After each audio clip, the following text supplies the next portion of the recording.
Bien, buenas tardes. El título que voy a presentar del trabajo es Obtención de asfaltos altamente modificados con polvo de NFU. Los autores integramos los centros Sintemac y LEMAC de la UTN Regional Córdoba y Regional La Plata, respectivamente. En cuanto a una breve descripción de la problemática, los residuos de neumáticos fuera de uso están en constante crecimiento y por su tamaño, por su composición y por su naturaleza son de difícil disposición final, de compactación, de enterramiento. En base a esto, se han estudiado en experiencias anteriores la utilización de hasta un 8% de neumático en los ligantes para ser utilizados o elaborar con ellos mezclas asfálticas tales como un concreto en caliente de tamaño máximo 20 milímetros o un microconcreto discontinuo, un MAC F10. ¿Sí? Luego, con la necesidad de una mayor incorporación de neumáticos fuera de uso como una alternativa de reciclaje, por un lado, y por el otro, en la búsqueda de mejores prestaciones elásticas y resistencia a fatiga para la fabricación de mezclas, como por ejemplo retardante de la fisuración refleja, es que se ha estudiado y hemos realizado este trabajo para comprobar y para evaluar las características de incorporar más neumáticos, más porcentaje de neumático triturado dentro del ligante asfáltico, ¿sí? Y allí algunas imágenes que ilustran la cantidad de neumáticos, como por ejemplo el municipio de La Matanza hace unos años ya, y las diferentes dispersiones realizadas en un ensayo puntualmente, que es el de punto de ablandamiento, y una vía que muestra algún tipo de fisuración en la búsqueda de elaborar esta mezcla retardante de la fisuración refleja. En cuanto a los materiales, el neumático fuera de uso ha sido proporcionado por una empresa del medio local, presentaba la característica de que en su tamiz número 25, ¿sí? Había un pasante de un 86%, este tamaño es de alrededor de 0,7 por 0,7 milímetros. En base a experiencias anteriores y a la bibliografía consultada, este tamaño de partícula es el que más ha facilitado la digestión del ligante dentro, del neumático dentro del ligante asfáltico.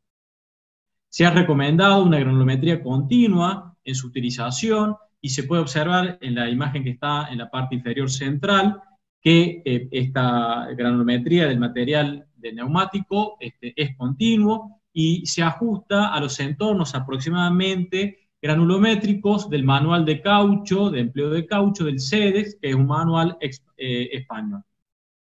En cuanto al material asfalto, los ligantes asfálticos, en los que se evaluaron la posibilidad de incorporar las tasas crecientes de NFU, fueron un CA10, un CA20 y un CA30. En ellos se realizó la determinación de la penetración, del punto de ablandamiento y la viscosidad rotacional a 60 y a 135 grados, como puede observarse allí en la tabla central que ha permitido la caracterización de estos mismos asfaltos. Por otro lado, la denominación de las diferentes dispersiones realizadas han sido llamadas con el asfalto base CA10, CA20, CA30 y con porcentajes crecientes desde un 15% a un 30% aproximadamente en cada uno de ellos, recibiendo por nombre esa misma denominación de combinación de palabras. En cuanto a la dispersión propiamente dicha de los NFU en los ligantes asfálticos, se acondicionó el asfalto por un lado, llevándolo a temperatura de dispersión, por el otro, el acondicionamiento del equipo dispersor, que presenta una cuba en la parte inferior, con pared que permite, pared doble que permite alojar aceite y mantener en forma uniformemente distribuida la temperatura en todo el conjunto de la cuba. Se incorpora el ligante asfáltico, se incorpora el neumático en aproximadamente 5 minutos. Luego hay un tiempo de mezclado, de cizallamiento con el equipo dispersor de unos 60 minutos, donde la velocidad y la energía de trabajo de este equipo dispersor es de aproximadamente 7.000 a 7.000 RPM, y la temperatura a la cual se lleva adelante esta tarea de dispersión es entre 180 y 190 grados. Se observó, mediante el control de temperatura constante de esta dispersión, que al incorporar el neumático triturado, se observa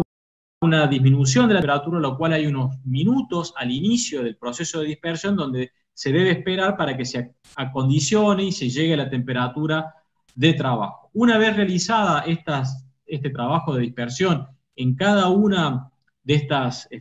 mezclas propuestas, se le realizó el ensayo de penetración, el punto de ablandamiento, la viscosidad rotacional a 135 y a 170 grados,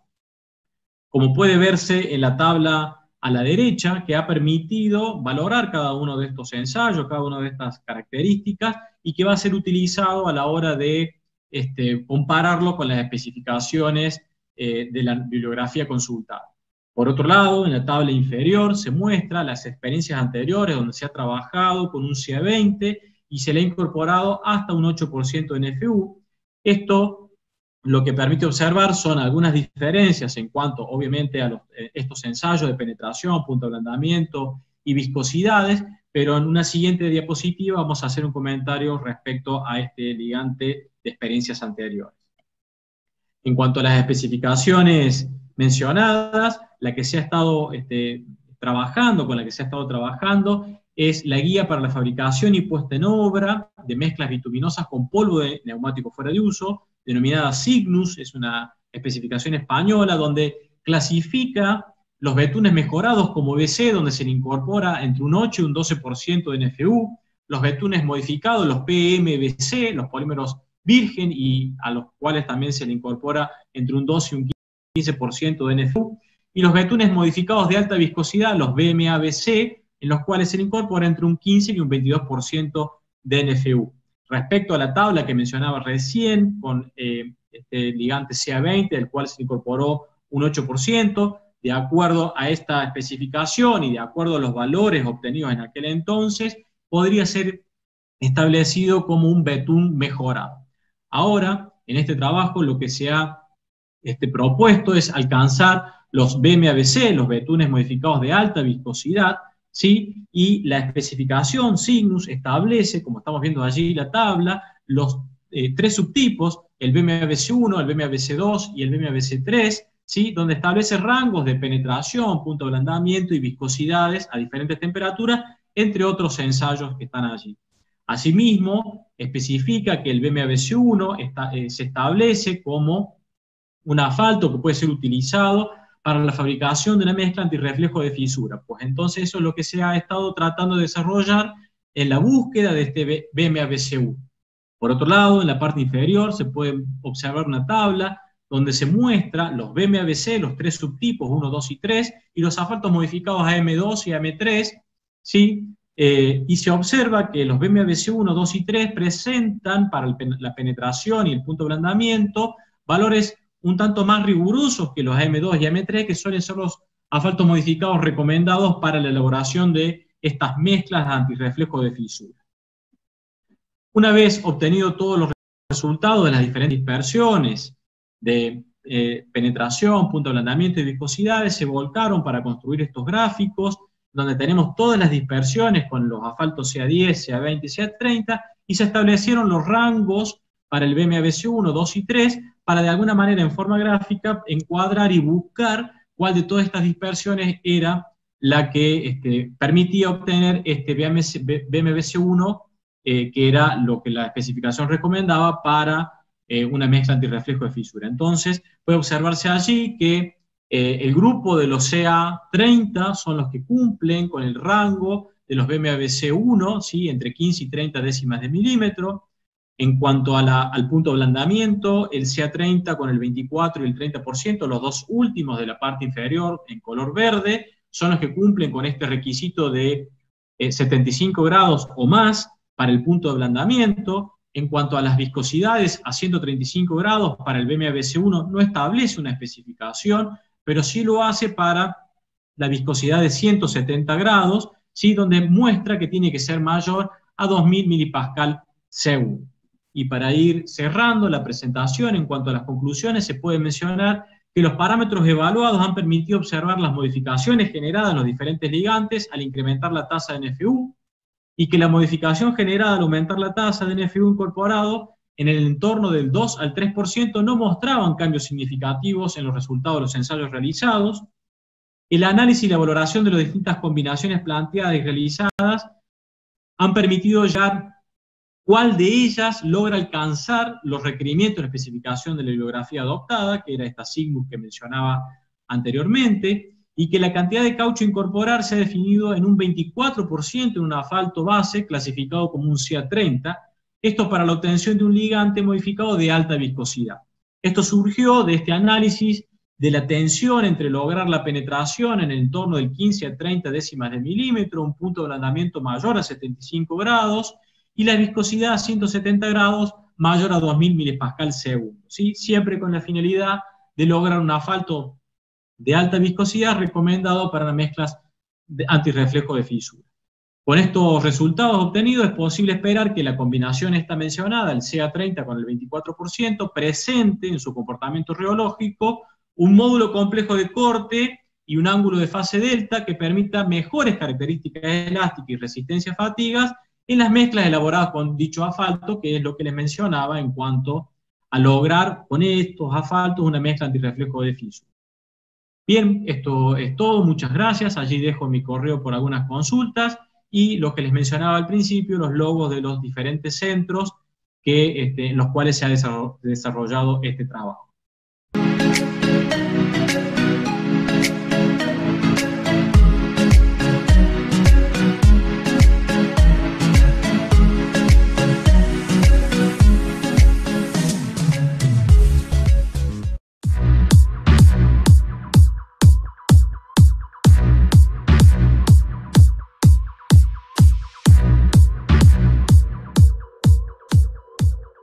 Hola, soy Julián Rivera. Les voy a presentar este trabajo del cual soy coautor junto con Anael Porro, que ha sido realizado en el LEMAC,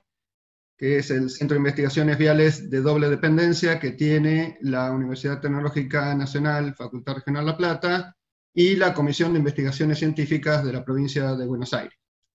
Este trabajo es parte de una tesis doctoral, de mi tesis doctoral, realizada en la UTN, de la cual fue director el doctor Hugo Bianchetto. Ha tenido presentaciones en congresos de las diversas partes que constituyen la tesis y publicaciones en diversas revistas indexadas, entre las cuales se encuentra Ingenio Tecnológico, que es la revista de nuestra facultad, a la cual los invitamos a visitar y publicar. Y además, recientemente ha sido premiado con el Accessit de la edición de este año del Premio Internacional a la Innovación en Carreteras de la Asociación Española de Carreteras, que les muestro en pantalla.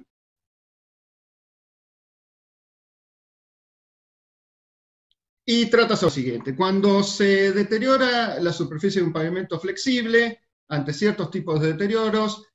generalmente se puede aplicar la técnica de fresado de los centímetros superiores de la carpeta de rodamiento, aplicar un riego de liga y colocar la capa superior de refuerzo. La aplicación del fresado respecto de lo que es la interfase lisa del pavimento que tendríamos si no tuviéramos el fresado, lleva por un lado a un incremento de la superficie de la interfase que llevaría a pensar en que el riego de liga se debe incrementar en cierta proporción. Pero por el otro lado, la forma con la que queda el perfil luego de un fresado da a entender que puede existir un escurrimiento del riego desde la cima de los surcos del fresado hacia sus valles, si es que existe un exceso del riego de liga. Por lo tanto, hay una situación, una tensión ahí entre ambos estados y que debería llevar a una solución de compromiso intermedia. Además, las técnicas de fresados emplean diversos equipos que pueden ser aplicados y eso lleva a que la textura resultante también pueda ser diferente. Por lo tanto, este aspecto del riego de liga se puede, digamos, complejizar si es que uno quiere relacionarlo con la textura resultante también, para lo cual para este estudio se definieron 6 casos que representan el rango de textura que se pueden encontrar, definidos por su distancia entre surco y profundidad de los mismos. La parte inicial del estudio se basó en análisis estáticos al corte de probetas dobles moldeadas mediante el compactador Marshall por todos conocido. Se seleccionaron los materiales a ser analizados típicos de la región central de la República Argentina, un concreto asfáltico en caliente denso de tamaño máximo 19, una CAC de 19, y riego de liga aplicado mediante una emulsión asfáltica catiónica. Entonces, de esa manera se realizaron las probetas dobles, se compactó la base, se aplicó el riego y se compactó la parte superior de las probetas. Esto se ha corroborado que permite cumplir con las densidades de diseños Marshall relacionadas con la mezcla. Luego se ensayaron al corte, obteniéndose resultados como los que se observan en la planilla de la pantalla, en juegos de a 3 probetas por cada dotación que fuera analizado. El ensayo se realizó a 20 grados centígrados, que es el que se considera representativo de nuestra región y que es fácilmente lograble en condiciones de laboratorio. Se analizaron entonces dotaciones expresadas en litro por metro cuadrado, de 0,0 a 0,4 en la interfase lisa. Se obtuvo el óptimo para 0,25 de dotación, se corroboró que los resultados cumplieran con lo especificado, es decir, específicamente con lo que establece el pliego de especificaciones técnicas de la Dirección Nacional de Vialidad del 2017, cumple holgadamente, o sea que se trata de un caso que representa una situación real que uno puede encontrar en una obra. También se decidió aplicar técnicas de simulación del fresado sobre distintas probetas para llevar adelante el estudio, a través del aserrado con una hoja diamantada. A la izquierda de la pantalla ven en la parte superior el perfil de un fresado real, de un testigo extraído de campo, y debajo el perfil logrado mediante la técnica de simulación de fresado.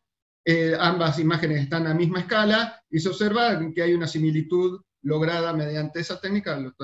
cual nos conforma desde un principio. Como una vía para establecer los estudios, se decidió analizar el incremento de interfase, de superficie de interfase, que existe después del fresado. Para eso se desarrolló un modelo mediante simulación numérica que prevé la aplicación de una modificación del ensayo de parche de arena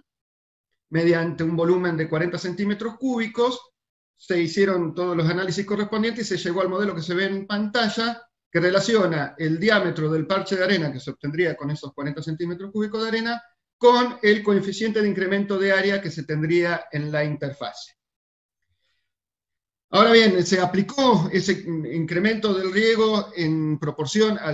ese coeficiente de incremento de superficie, y se obtuvo como resultado lo que ya se preveía, de que existe ese escurrimiento del riego hacia los valles de los surcos. Por lo tanto, se decidió analizar 4 situaciones para establecer la óptima. Se analizó la situación en donde el riego se incrementa de manera proporcional con el incremento de superficie en la interfase, a donde se incrementa 2/3 de ese incremento de superficie, donde se incrementa 1/3 y en donde no se incrementa. Se analizaron, se moldearon las probetas correspondientes simulando el fresado, se ensayaron, se obtuvieron nuevamente curvas como las que ya habíamos visto un par de diapositivas atrás, y se obtuvo para los 6 casos que se identificaron como representativo del rango de fresado, que la situación óptima se tiene en el caso 3, en la situación 3, que es aquella que incrementa 1/3, el riego, 1/3 de lo que se incrementa la interfase luego del fresado. De esa manera se obtuvo el modelo que correlaciona ya directamente ahora el diámetro del parche de arena con 40 centímetros cúbicos de arena obtenible con el coeficiente de incremento del riego que se debería dar, del riego de liga que se debería establecer. Como vías para analizar, validar el modelo, se establecieron 2. Una, mediante tramos de prueba, uno de ellos realizado en la ruta provincial 215, cerca de la localidad de Bransen, con una mezcla muy similar a la que se utilizó en el estudio, con áridos graníticos, que son los clásicos de la zona central de la República Argentina. Se analizaron 3 situaciones en donde no se corregía el riego de liga, donde se corregía de manera proporcional al incremento de superficie en la interfase, y en donde se corregía con el modelo desarrollado, obteniéndose como resultado coincidente con lo que establecimos en la parte de análisis en laboratorio, es decir, que se confirma para los mismos materiales el modelo desarrollado. También se realizó otro tramo de prueba en Lérida, España, gracias a un proyecto de investigación conjunto que se cuenta con la gente de la UPC, de la Universidad Politécnica de Cataluña, en este caso en mezclas asfálticas, sobre mezclas asfálticas, que tienen como característica estar constituidas por agregados calizos, es decir, diferentes de los que se usaron en los análisis de laboratorio originales. La sistemática de ensayo también fue un poquito diferente, hubo que generar un par de adaptaciones ahí, pero se obtuvieron resultados nuevamente que no contradicen los resultados obtenidos en el modelo desarrollado, si bien ajustaban un poquito mejor para lo que es el caso de las mezclas asfálticas constituidos de áridos graníticos. La otra vía de análisis para validar el modelo seleccionada es ensayar mediante una sistemática de análisis dinámico. El modelo fue desarrollado con análisis estático, por lo tanto se decidió analizar ante cargas dinámicas que simulan de mejor manera el tránsito. Para eso se efectuó una adaptación de un ensayo existente para la interfase a las características y las condiciones disponibles en el LEMAC, y se procedió a moldear probetas para el caso 4. No se analizaron los 6 casos de fresado, sino que se utilizó uno, el caso 4, como representativo. Las probetas se moldearon mediante el roller compact, las bases, se simuló el fresado mediante el aserrado con la hoja diamantada, se aplicaron los riegos correspondientes a las 4 situaciones, se realizó la capa de cobertura, también se moldeó con el roller compact, y se aserraron las probetas de manera tal de contar con una probeta para cada situación para 3 distintos análisis a ser efectuados.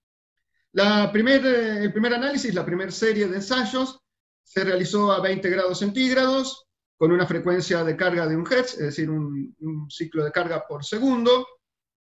Se realizaron los ensayos a 100.000 ciclos de carga. Esto lleva poco más de 30 horas de ensayo entre acondicionamiento y ensayo para cada probeta, y se obtuvieron las curvas que se ven en la gráfica de la derecha. Para identificar un poco mejor lo que sucedió, se definió una pendiente del desplazamiento entre las capas, entre los 50.000 ciclos y los 100.000 ciclos, lo cual permitió ver que la situación 3, es decir, la obtenida como óptima por el modelo, fue también corroborada como la situación óptima para esta serie de ensayos. Esto corrobora entre lo ya analizado en la parte teórica. Se analizó una segunda serie, esta vez a 40 grados centígrados, que es una temperatura habitual, por ejemplo, en los ensayos del módulo dinámico, cuando se quiere analizar comportamiento a temperaturas más altas que las de referencia. También a 1 ciclo por segundo, también se intentó en un principio ensayar a los 100.000 ciclos, aunque el desplazamiento se dio a mucha menor cantidad de cargas, y se obtuvieron las curvas que se observan en la gráfica de la derecha. Nuevamente, para identificar un poco mejor el comportamiento, lo que se hizo en este caso es identificar la cantidad de ciclos de carga que llevaron al desplazamiento de 5 milímetros y de 10 milímetros, y se observa nuevamente, sobre todo para el desplazamiento de 5 milímetros, que se relaciona más con lo que podríamos tener en la realidad, que la situación 3 es la óptima, entonces corrobora lo que ya habíamos visto en laboratorio y en obra. Y la tercera serie de ensayos se hizo para identificar a ver qué sucedía a bajas temperaturas. El análisis se hizo a 5 grados centígrados, esta vez con una frecuencia de ensayo de 2 ciclos por segundo. Se obtuvieron las curvas que se observan en la gráfica nuevamente de la derecha. Hubo algún problema con las 2 primeras, con el ensayo de las probetas de las 2 primeras situaciones, pero digamos que ya se veía la tendencia a tener, a que demostraban un exceso de riego de liga, y en este caso, como para poder analizar qué es lo que sucede, se identificó el desplazamiento en la interfase a una dada cantidad de ciclos, a los 35.000, 50.000 y 100.000 ciclos, y se obtienen nuevamente resultados que validan el modelo desarrollado. O sea que, como conclusión, podríamos decir que el análisis ante solicitaciones dinámicas valida lo analizado ante solicitaciones estáticas. Entonces, como conclusión del trabajo, tenemos un modelo validado como para analizar el incremento de la dotación de riego de liga ante superficies fresadas respecto de lo que sería la dotación de riego de liga cuando la interfaz es lisa, que puede determinarse con el ensayo del parche de arena, utilizando 40 centímetros cúbicos de arena, y el modelo que ven en pantalla. Y como una observación, si hubiera temperaturas diferentes, muy diferentes, de los 20 grados centígrados, posiblemente cabría la posibilidad de ampliar el estudio con algún ensayo en particular, o si los agregados o los materiales constituyentes de la mezcla fueran muy diferentes de lo que hemos analizado como característico. El modelo ha sido incluido en la guía LEMAC de procedimientos y modelos que contamos. Ahí ven el enlace como para poder descargarla. Ahí se reúnen diversos procedimientos de diversas cuestiones viales que hemos desarrollado en el LEMAC y que no cuentan hoy por hoy con una normativa o son modelos innovadores en algún aspecto de la ingeniería vial. Y les dejo para finalizar nuestros contactos. Tienen allí nuestra página de Facebook, los datos para nuestro canal de YouTube, para visitar nuestras publicaciones en el RIA, que es el repositorio institucional abierto que cuenta la Universidad Tecnológica Nacional, y ahí se encuentran la mayoría de nuestros trabajos, y aquellos que por una cuestión de copyright y demás no se pueden subir en el repositorio, se pueden encontrar en nuestro usuario del Google Académico que ven en pantalla. Bueno, esto es todo. Muchas gracias.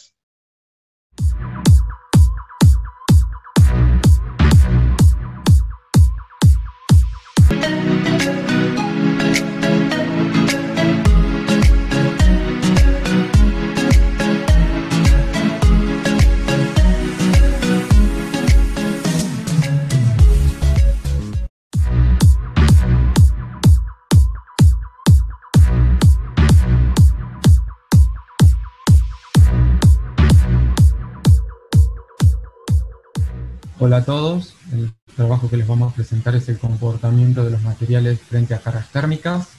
desarrollo del equipo de apertura y cierre.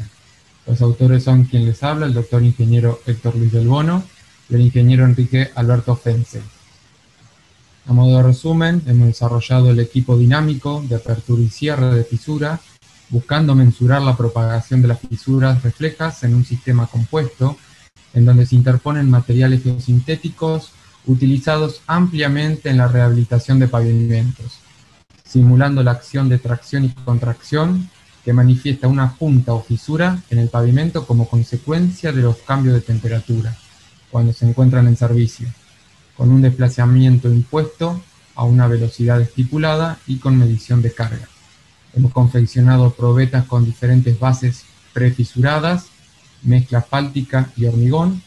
con y sin la interposición de materiales geosintéticos de distintas conformaciones, adheridos mediante un riego de adherencia de rotura rápida modificado, con una capa de refuerzo de mezcla asfáltica en la parte superior,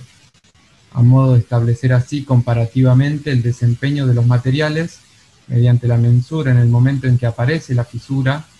y la propagación de la misma a la capa superior.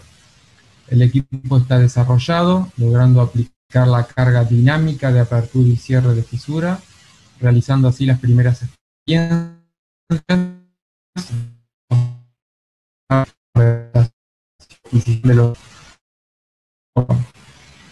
Estudiamos así el fenómeno de fisuración refleja producida por el movimiento, causado por la acción de contracción y dilatación, que generan los cambios de temperatura, de manera de establecer el rendimiento óptimo de los diferentes sistemas propuestos que veremos adelante. Como introducción, entonces, la fisuración refleja de la nueva capa, la fisuración temprana de la nueva capa, colocada como refuerzo, es causada por la incapacidad de resistir los movimientos de las capas inferiores, que puede ser originada por diferentes mecanismos, los cuales se generan efectos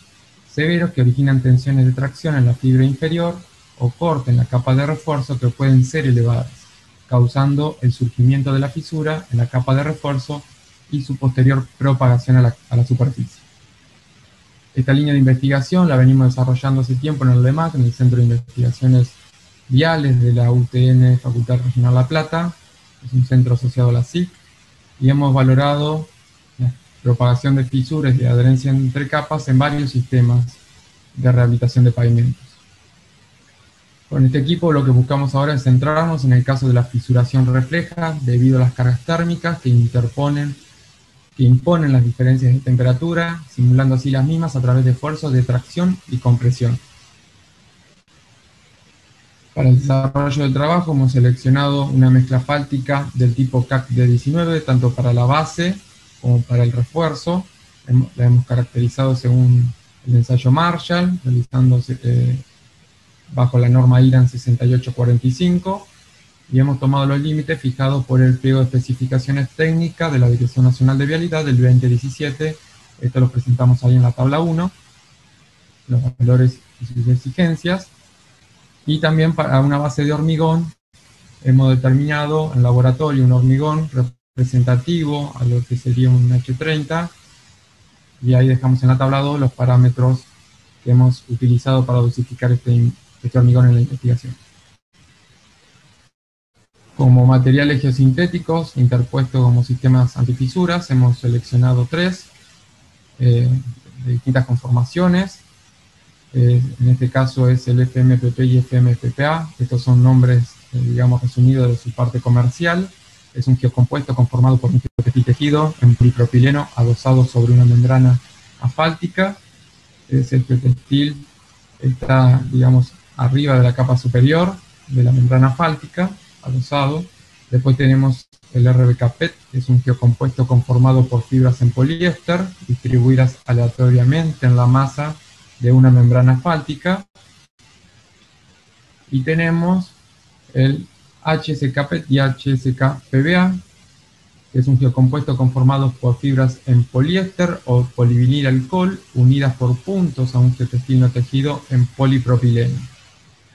Estos materiales seleccionados los hemos ensayado a tracción bajo la norma IRAN 78012 de banda ancha, en el sentido longitudinal de fabricación de estos materiales a 3 temperaturas. A 25 grados la temperatura de laboratorio. Después hemos sometido los materiales a la colocación y compactación manual de la mezcla CAC de 19 a 140 grados sobre el material y a 160 grados sobre el material. Hemos recuperado el material geosintético y realizado nuevamente el ensayo de atracción, y hemos determinado que ampliamente cumple con su función de refuerzo en la rehabilitación de pavimentos sometidos a estas temperaturas. Bien, como una secuencia de moldeo y ensayo de los sistemas propuestos, hemos utilizado similar a lo que es un molde de Wheel Tracking Test de 300 milímetros por 300 milímetros, y en este caso 80 milímetros de altura, para confeccionar los sistemas. Hemos aplicado, en este caso, una base de hormigón de 2 placas donde dejamos la junta intermedia. Esa junta la hemos rellenado con un sellador asfáltico. Hemos aplicado el riego de adherencia, dejando pasar un tiempo para que corte el riego. Aplicamos el material geosintético. En el caso del FMPPA o FMPP, que es el geocompuesto con el geotextil tejido en la parte superior, requiere un nuevo riego de adherencia sobre su cara superior. El riego de adherencia es de 0,9 litros metros cuadrados sobre el hormigón, 0,5 litros metros cuadrados sobre la base asfáltica, y sobre la capa superior de este geotextil, antes de colocar la capa de refuerzo, lleva un riego con una dotación de 0,25 litros por metro cuadrado. Hemos realizado la compactación mediante el equipo Roller Compact. Hemos realizado el corte final para obtener así 3 muestras de este sistema. En el caso de bases asfálticas, hemos diseñado un nuevo sistema de anclaje para el equipo, para darle mayor trabazón, y hemos analizado entonces así con el equipo lo que es el inicio y propagación de fisuras. Bien, yendo a las características un poco del equipo, este es un equipo que tiene una base fija y una base móvil para generar justamente el efecto de tracción y contracción debido a los cambios de temperatura en servicio. El equipo cuenta con un motor reductor de velocidad, tiene una celda de carga adosado al mismo para determinar la carga esa de tracción, y tiene LVDTs que hemos incorporado. Puede adicionarse 2 celdas de carga de 500 y 1000 kilos y 2 LVDT. Bueno, los datos que incluye el equipo son los tiempos en segundo y los desplazamientos en milímetros, y las condiciones de ensayos que hemos realizado estas primeras experiencias es a temperatura de 25 grados, con un desplazamiento impuesto de 5 milímetros de apertura de esa fisura, para una tasa de carga de 5 minutos por ciclo. ¿Sí? Se aplica el tipo de carga en forma de onda cíclica, triangular, con un máximo desplazamiento constante.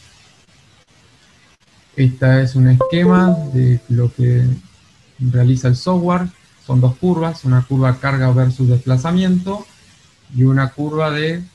la deformación en el tiempo, ¿sí? Eso lo mide el LVDT. En este caso no hemos utilizado el LVDT porque el desplazamiento ya lo mantenemos nosotros constante. Es una forma de control. Bien, en los resultados, entonces hemos tomado el sistema de referencia, el que no considera el material geosintético interpuesto. Entonces tenemos la CAC D19, esos 3 sistemas que hemos cortado y obtenido, los llevamos al ensayo y vemos las curvas de ese inicio de fisura y propagación. Con la imagen a su derecha vemos cómo fueron para cada uno de los sistemas, probeta 1, la 2 y la 3, cómo es que la fisura propagó hacia la superficie, generalmente en forma vertical, iniciándose prácticamente a los 20 segundos, y al primer ciclo de apertura ya la probeta propagó directamente a la superficie, pero es debido a ese desplazamiento de los 5 milímetros impuestos, que es, para el caso sin considerar geosintético, bastante amplio. En el caso, pasando a los sistemas con base de hormigón y con interposición de material geosintético, encontramos para el FMPPA la primera curva, donde vemos el primer ciclo de carga, ¿sí? Y después, para distintos ciclos, cómo es que la carga va disminuyendo en un escalón, digamos, en forma escalonada. Para una carga inicial más o menos de los 260 kilos, pasó a 170 para el segundo ciclo, 150, 120, así hasta llegar a mantenerse en 50 kilos en los 13 ciclos. Para el RBKPET tenemos una curva, prácticamente son todas similares, pero varía en cuanto a la carga inicial y a cómo se establece ese equilibrio para los diferentes ciclos. Tenemos que para el RBKP arrancó con una carga más o menos 144 kilogramos, reduciéndose al 60 y estableciéndose el equilibrio para los 10 ciclos en 15 kilogramos. Y el HSKPET también tomó una carga inicial de más o menos 110 kilos, pasando rápidamente a bajar a los 20 kilos y estabilizarse en los 15 para el cuarto ciclo nada más. Estos últimos casos atribuimos prácticamente a que en todos los sistemas tuvimos una falla por adherencia en la interfase del hormigón con el material geosintético, por eso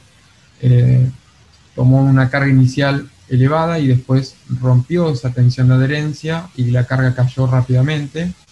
Eso tiene que ver a veces con la conformación de ese material geosintético. El primer caso era una membrana asfáltica. Y yendo un poco ya, más que nada a la parte de comentarios, porque no tenemos muchas conclusiones de las primeras experiencias, podemos decir que para el sistema de referencia, el ensayo culminó rápidamente debido a esa alta deformación y horizontal impuesta que le pusimos de los 5 milímetros. En los próximos ensayos, esta solicitación a deformación controlada va a ser establecida con un máximo de apertura de 2 milímetros, como para tener una comparativa mejor con aquellos casos en que no consideramos los materiales geosintéticos. En este caso lo hemos impuesto en 5 milímetros, lo más, digamos, amplio que podíamos con el equipo, que va entre 0 a 6 milímetros, la apertura que puede manifestar el equipo, porque la tracción de estos materiales geosintéticos tienen una deformación a carga máxima de unos 20 milímetros. Entonces queríamos imponer el mayor desplazamiento posible para que el material trabaje. Pero bueno, para el sistema de referencia vemos que es muy grande esa deformación, entonces la vamos a acotar después a 2 milímetros, que es el caso real en servicio. En el caso de los sistemas con base de hormigón, las muestras fallaron en la interfase por adherencia, por lo que no pudimos analizar lo que era la propagación de la fisura, estableciendo así, digamos, los valores de carga máxima para vencer esa resistencia al corte de la interfase para los distintos materiales interpuestos como retardadores de fisura. Esta situación entonces también llevó a que diseñemos un nuevo mecanismo de sujeción de la probeta, que consistía en esa ranura para darle mayor trabazón a las mezclas cuando las moldeamos y poder después agarrar mejor la probeta al equipo. Entonces vamos a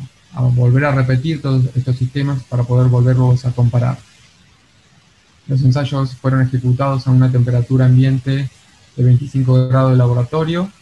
Estamos avanzando en la adquisición de una cámara térmica para poder ensayar a temperaturas entre 0 y 60 grados. Esperamos a futuro poder culminar con estos ensayos de los diferentes sistemas, tanto en una mezcla asfáltica como en la base de hormigón, nuevamente repitiendo los ensayos, interponiendo los materiales geosintéticos que hemos mencionado, y poder repetir entonces así toda esta batería que ya tenemos moldeadas en laboratorio, pero bueno, por los motivos que conocemos no hemos podido avanzar. Entonces, para poder relacionar cómo se comportan los diferentes sistemas y establecer una comparativa también posible en distintas tipologías de mezclas asfálticas que no consideremos los materiales geosintéticos, para poder establecer el comportamiento, digamos ya propiamente del material a fatiga, así en las mezclas asfálticas, cuando aplicamos esta solicitación de apertura y cierre de fisuras simulando la diferencia de cargas térmicas. Bien, eso es todo. Muchas gracias. Les dejamos nuestros correos. Pertenecemos al LEMAC. Cualquier consulta que tengan respecto a este sistema de propagación de fisuras y lo que tiene que ver con este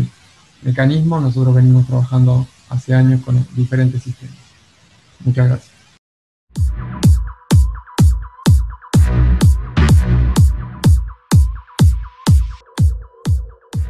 Hola, soy Julián Rivera y les voy a presentar este trabajo desarrollado en el LEMAC, del cual soy coautor junto con Anael Porro, Silvina Barbeito y Luciano Brizuela. El trabajo aborda una aplicación que venimos registrando en el LEMAC en algunos municipios de nuestra zona de influencia, que se viene realizando desde hace algunos años. Se trata de la distribución del RAP sobre bases tratadas a la manera de capa de cobertura definitiva. En algunos casos se distribuye el RAP y se compacta directamente a temperatura ambiente, y hemos visto aplicación en algunos casos que supera un poquito esto, realizándose la distribución con una terminadora, con la plancha encendida, lo cual permite una salida a unos 60 grados aproximadamente de la mezcla para su compactación, y en algunos casos incluso hemos visto que se le incorpora alguna especie de residuo aceitoso a la manera de poder disminuir, en cierto modo, la viscosidad que tiene el RAP debido a su asfalto que lo constituye. Entonces lo que decidimos es encarar un estudio como para darle algún margen de análisis a esto, pues encontramos que no había nada estudiado de forma rigurosa al respecto, sino que eran solamente iniciativas llevadas en los diversos lugares que se aplicaba de manera así como se les antojaba, por decirlo de un modo.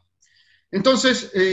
lo que hicimos fue establecer una mezcla de análisis constituida por un RAP característico de la zona, considerar que iba a ser tratada y distribuida mediante la terminadora a 60 grados centígrados y que se le iba a incorporar algún residuo aceitoso de manera tal de obtener la mejor versión de este tipo de mezclas que se puede. El RAP que se utilizó para la experiencia es proveniente de un concreto asfáltico en caliente denso de tamaño máximo 19, una CAC de 19, que se utiliza en el 100%. No hay agregado de aporte para este tipo de soluciones, y se les incorpora por encima de ese 100% algún contenido de estos residuos aceitosos. En este caso analizamos 3 productos. Uno es el aceite usado de motor, el otro es el aceite usado comestible, es decir, de la industria alimenticia, y el otro es el desgomado de soja, que es el residuo resultante del proceso de extracción del aceite y de algunos otros componentes del poroto de la soja,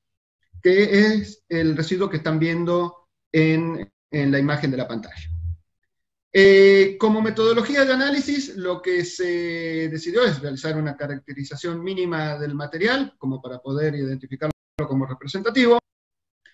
Se desarrolló un procedimiento de ensayo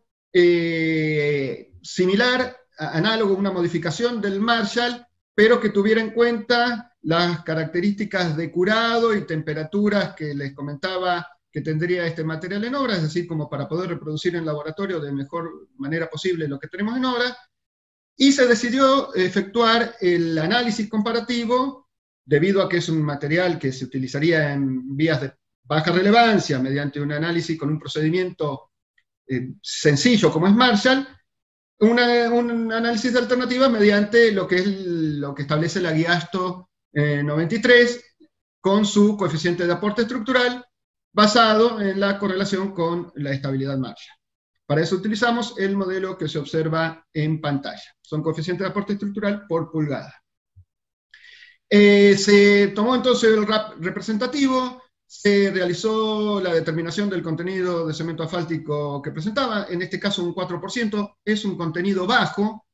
era de esperarse por ahí algún contenido un poco mayor, pero bueno, ese es el que obtuvimos en este caso, es decir que posiblemente con RAP, con contenidos de cemento asfáltico un poquito más alto, más cercano posiblemente al 5%, los resultados que se obtengan sean mejores incluso que los que obtuvimos nosotros. Luego se analizó la curva de los áridos recuperados, se la comparó con lo que es la CAC de 12 establecido por el pliego de especificaciones técnicas 2017 de vialidad, y con lo que es una arena asfalto, también de ese pliego. Se ve que la curva en rojo ajusta mucho mejor a lo que es la CAC de 12, a lo que sería una curva fina de una CAC de 12, como para tener una referencia de qué se trataba en cuanto a sus agregados. Y además se observó que esos agregados son del tipo granítico predominantemente, aunque en la fracción fina se observan algunos granos de arena silicia, que es lo típico en esta zona también, sobre todo en mezclas que tienen algún cierto tiempo. O sea que sería bastante representativo el material de lo que podríamos encontrar en la zona central de la Argentina como RAP. Se procedió entonces a aplicar el procedimiento desarrollado del Marshall modificado en las 3 mezclas que se decidió analizar, es decir, con los 3 residuos aceitosos que se decidió analizar, y se obtuvo de esa manera, con contenidos crecientes de estos residuos, las situaciones óptimas definidas mediante la estabilidad máxima alcanzable con el contenido del residuo correspondiente, con los resultados que observan ustedes en las tablas y gráficas de la pantalla.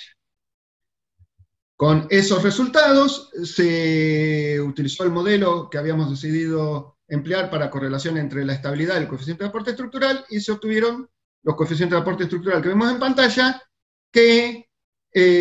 muestran un máximo, por lo menos con los materiales que nosotros analizamos, cuando se utilizó el 100% de RAP más un 1%, todo esto en peso, de aceite usado de autos. Bien, pero ¿qué sucede? Uno, contando con un coeficiente de aporte estructural, no faltará quien dirá, bueno, entonces soluciono respecto del número estructural necesario colocando el espesor de este tipo de mezcla que se me antoje. Pero eso puede llevar a otros tipos de problemas, como por ejemplo pueden ser las deformaciones plásticas permanentes. Por lo tanto, decidimos analizar ese aspecto también de este material. En este caso, se está analizando respecto de lo que sería una CAC de 12 que ajustadamente cumpliría con la mínima solicitación de tránsito establecida por el pliego de vialidad del 2017, es decir, para un tránsito T4, es lo que vemos en rojo entonces en pantalla, la curva que obtendríamos con esa CAC de 12 convencional, y vemos en verde la que obtuvimos finalmente con este material. Como se observa, el agüellamiento se genera de manera mucho más pronunciada, más rápida, ya unos 2000 y pico de ciclo, alcanzamos los 20 milímetros de deformación, que es el máximo que se puede ensayar. Por lo tanto, claramente este es un material que no debe ser utilizado en grandes espesores, que no debe ser utilizado cuando existe un tránsito pesado, sino que debe ser una cobertura empleable en aquellas situaciones de mínima solicitación de tránsito. Muy posiblemente en este congreso veamos muchos trabajos técnicos que tratan de analizar lo otro, o sea, las situaciones de más altas prestaciones. Bueno, esto está ubicado en el mínimo de la prestación, en el mínimo de aquello que puede ser considerado, entre comillas, como una mezcla fáltica. Y como eso puede ser una discusión, lo que hacemos es analizar un poquito a ver qué decimos que todavía esto puede ser una mezcla fáltica, de donde uno puede encontrar algún indicio de que cumple con las condiciones mínimas en tal sentido. Entonces buscamos diversas publicaciones de referencia. Entre ellas encontramos varias que coinciden en establecer en el rango aproximado de los 2000 newton una estabilidad mínima como para que un material pueda ser clasificado como una mezcla fáltica. Por ejemplo, en el manual posiblemente conocido por todos de la guía ASTO 93 en castellano de la ICAM del 98, se presenta una tabla en donde establece una estabilidad mínima de 2220 newton. Si ustedes se fijan, con la solución óptima que encontramos de RAD más aceite usado de motor, estamos no por mucho, pero estamos dentro de lo que sería, bajo ese concepto, una mezcla fáltica. Con materiales que hubieran tenido, por ejemplo en el RAD, mayor contenido de cemento fáltico, posiblemente hubiéramos estado más holgados dentro de ese concepto. También podemos citar muchas experiencias que hemos llevado a cabo en OLEMAC y que sé que en otros centros también se han estudiado, respecto de estas premezclas que se venden para macheo, que se venden como una mezcla fáltica, y que en muchos casos, no en todos, pero en muchos casos, incluso con periodos de curados bastante elevados, no nos han permitido ni siquiera efectuar la determinación de la estabilidad Marshall porque se disgregan cuando uno la coloca en el baño a 60 grados. Entonces, estos materiales que hemos podido desarrollar con el RAP, al menos nos han permitido ensayar y obtener los resultados que vimos en pantalla. Entonces, si en otros casos no lo logramos y es una mezcla fáltica, en este caso, entonces sí sería una mezcla fáltica. Y otro análisis lo hicimos a partir de los coeficientes de aporte estructural, en donde en diversas publicaciones encontramos mezclas fálticas que han sido consideradas como tales mediante coeficiente de aporte estructural de 0,15 para arriba, estoy hablando por pulgada. Por ejemplo, la primera versión de la guía ASHO, en realidad ASHO en ese momento, del 71, establece un aporte estructural de 0,16 para un tratamiento triple de aproximadamente 1 pulgada de espesor, por lo tanto sería un coeficiente de aporte estructural de 0,16 por pulgada, que se encuentra por debajo de todos aquellos que encontramos. O sea que esto, bajo los conceptos, los criterios que hemos analizado, sería considerado una mezcla fáltica, sería considerado un material utilizable como para la cobertura de algún tipo de base acondicionada. Por lo tanto, como conclusión, es posible establecer análisis técnicos más acotados para este tipo de aplicaciones. Existe un procedimiento que nosotros hemos desarrollado y que se puede aplicar a los efectos de poder analizar estos materiales, con los que nosotros empleamos, que consideramos bastante característicos de la región, salvo por el hecho del contenido de cemento asfáltico que les había comentado, que nos pareció un poquito bajo. Pudimos obtener un coeficiente de aporte estructural de 0,23 por pulgada,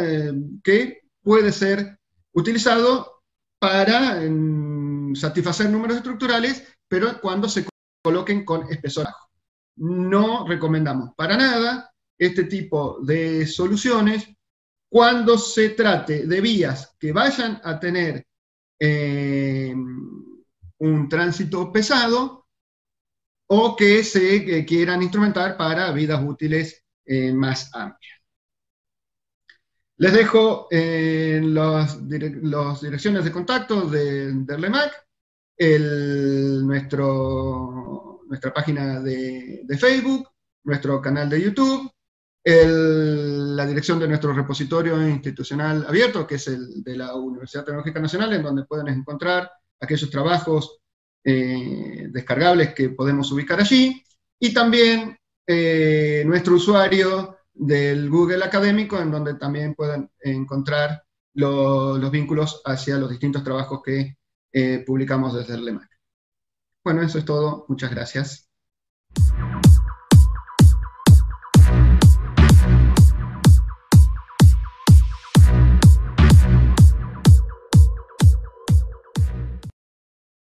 Buenos días, mi nombre es Gerardo Botazo. Les presento en el día de hoy el trabajo que nominamos Asfaltos mejorados y modificados con polvo de neumático fuera de uso y su impacto en el desempeño de mezclas asfálticas en caliente. Me acompañan en la autoría del trabajo Enrique Fensel y Oscar Rebollo, compañeros de trabajo del LEMAC. Brevemente el resumen del trabajo. Lo que trata es principalmente de valorar riológicamente a los ligantes asfálticos, tanto con incorporación de neumáticos fuera de uso como de polímeros virgen o mezclas de ambos, y esa valoración riológica incluyendo los protocolos del PG y del MSCR del programa SHARP, y a su vez ver cuál es el desempeño de una mezcla asfáltica densa que conserva su estructura granular con el uso de esos asfaltos formulados. El ligante asfáltico que se utilizó fue un cemento asfáltico CA20, sumándole, como decíamos hace un ratito, polímeros microdispersados, como son el polvo de neumático fuera de uso, acondicionado en plantas aquí en Argentina, y estireno, butadieno, estireno como uno de los polímeros vírgenes más afines a nuestras bases asfálticas. También el trabajo propone, en cierta forma, la posibilidad de considerar, tanto en el asfalto de base como en los asfaltos modificados, una sistemática de caracterización que contemple la cromatografía SARA, la clasificación de acuerdo al marco normativo vigente, que en este caso vamos a ver que el marco normativo vigente en Argentina nos resulta insuficiente, por eso hemos recurrido a ampliar el marco normativo a lo que tiene actualmente España, analizar la morfología de los asfaltos modificados con microscopio óptico de fluorescencia y analizar su respectivo comportamiento reológico. Podemos decir en esta imagen que observamos que la caracterización habitual y su clasificación por viscosidad de un cemento asfáltico es la que observamos en la tabla que estoy señalando. Podemos observar su viscosidad, su punto de inflamación, digamos, recuperación elástica por torsión del asfalto convencional que está en el orden del 11%, y vamos a ver los cambios que generan en ese sentido los modificadores.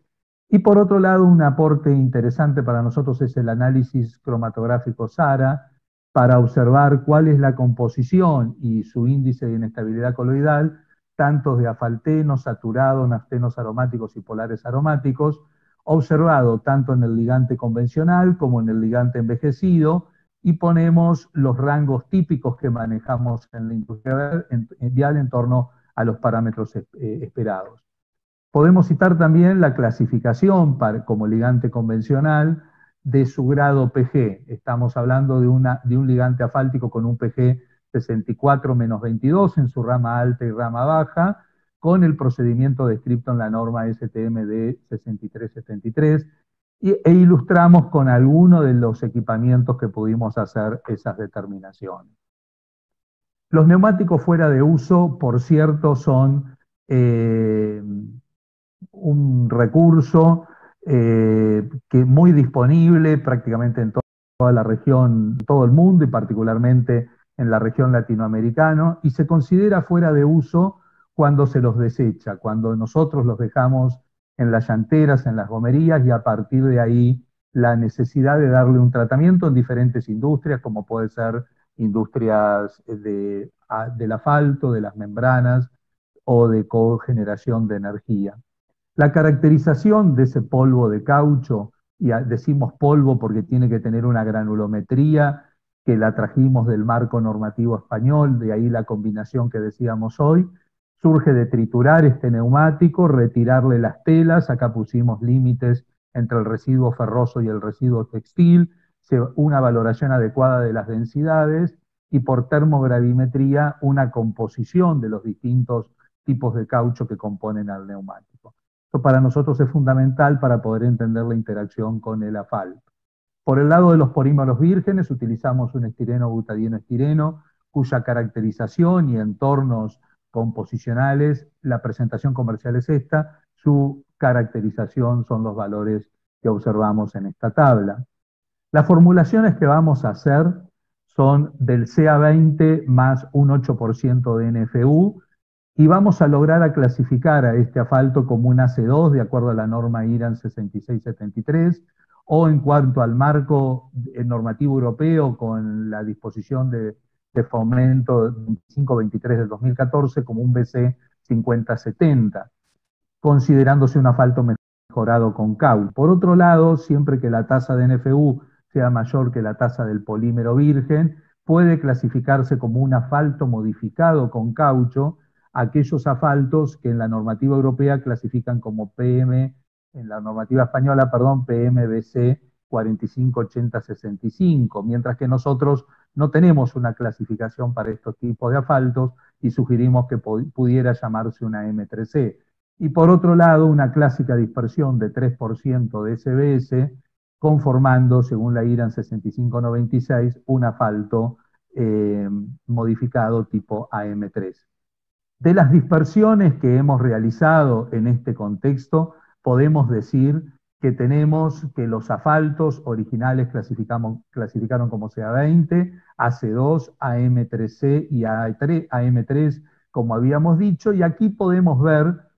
en los entornos, las mejoras que se dieron en torno a la clasificación PG. Observen ustedes que con el asfalto mejorado con caucho hay un grado PG en la temperatura alta que aumenta, mientras que llamamos una M3C o AM3 solo porque se consideran, se cumplen con las dos condiciones de recuperación elástica torsional, punto de ablandamiento que tienen los AM3, pero a su vez lo podemos evidenciar con el aumento de 2 grados PG en la rama alta. Por otro lado, al provocar o caracterizar con el protocolo del CRIP Compliance, obtenemos valores aceptables en la estabilidad de la dispersión, tanto para 3200 como para 100 pascales, digamos, ¿no es cierto? Entonces, nosotros aquí también sumamos la metodología de microscopía óptica que especifica la norma europea para observar las dispersiones y los procesos de humectación en cada caso.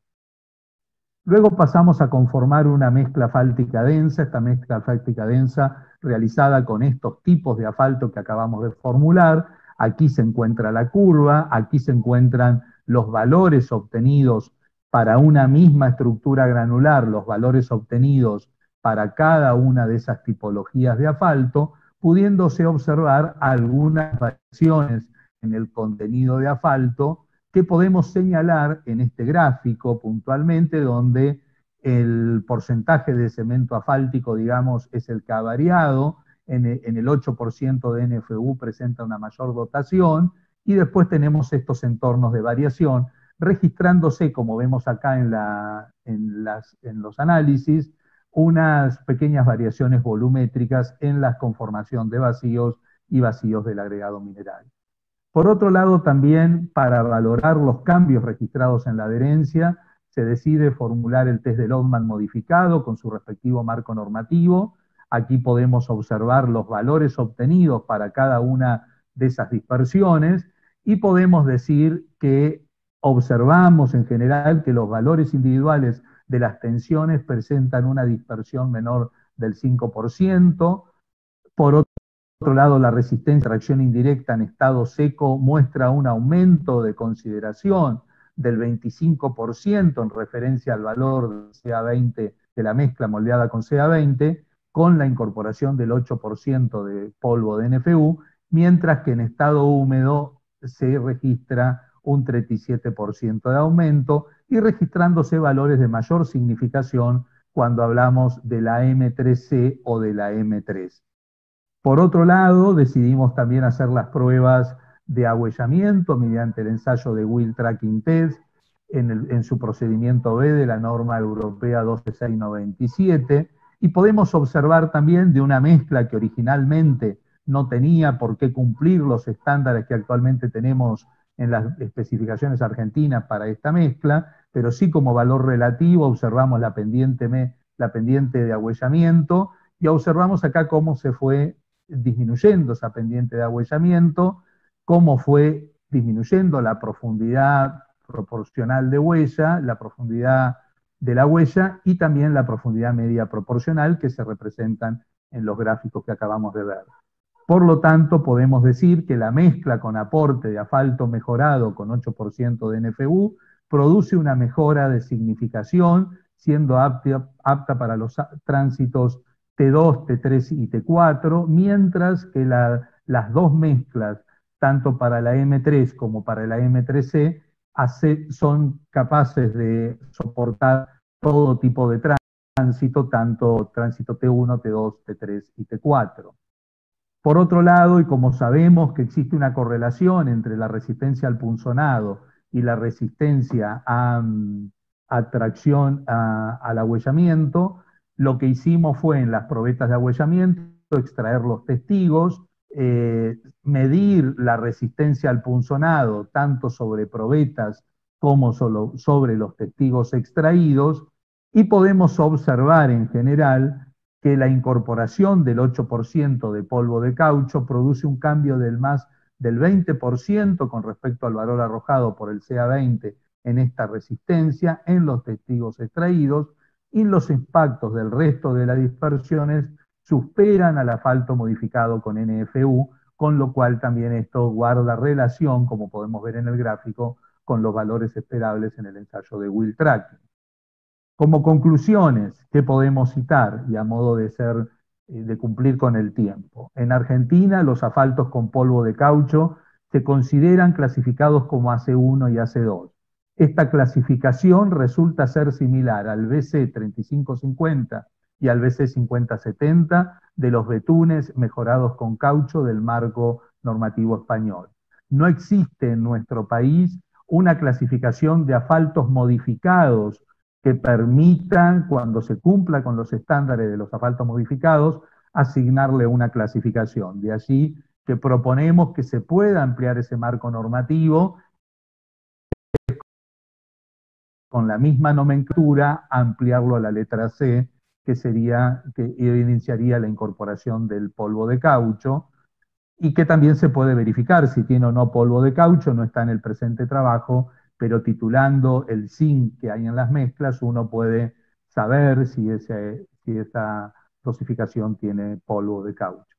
La caracterización del asfalto base CA20 ha pasado a caracterizarse por la determinación hecha en la ASTM 4124 en cuanto a la determinación SARA, y eso nos resulta importante para saber su índice de inestabilidad coloidal, su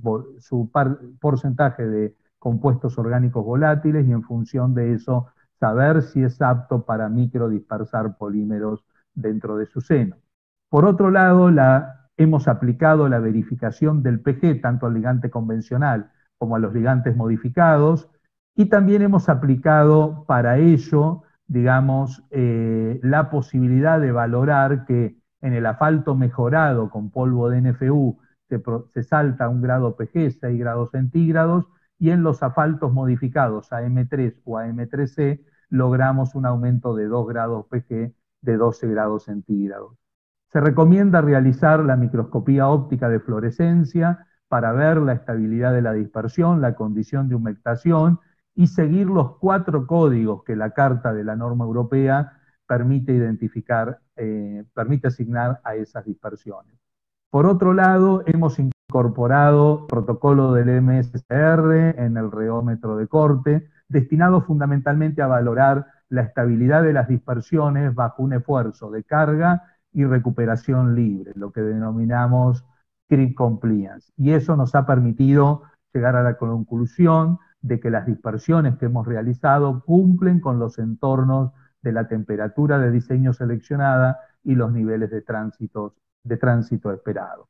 Por otro lado, como se señalara, en el ensayo Marshall permitió observar de que cuando se dosifica asfaltos con caucho, en general, coincidiendo con la bibliografía, la dotación de asfalto sube un pequeño porcentaje, mientras que presentan menor cantidad de asfalto absorbido las mezclas que poseen NFU en su formulación. En cuanto al test de Lodman, se ha observado importantes incrementos en lo que son las fuerzas de cohesión medidas por el ensayo de tracción indirecta, que también están señaladas aquí con sus respectivos porcentajes. En cuanto a las conclusiones, al ensayo de Wheel Tracking Test, hemos señalado en el análisis que nos permiten tanto la dispersión del 3% de SBS como 2% de SBS más 5% de NFU, generando este AM3C, generar condiciones satisfactorias para los niveles de tránsito especificados en la especificación técnica de vialidad nacional. En el ensayo de punzonado hemos registrado incrementos que validaron los resultados del agüellamiento, y por otro lado el uso de polvo de NFU generando asfaltos mejorados o modificados resulta ser una alternativa que produce mejoras en la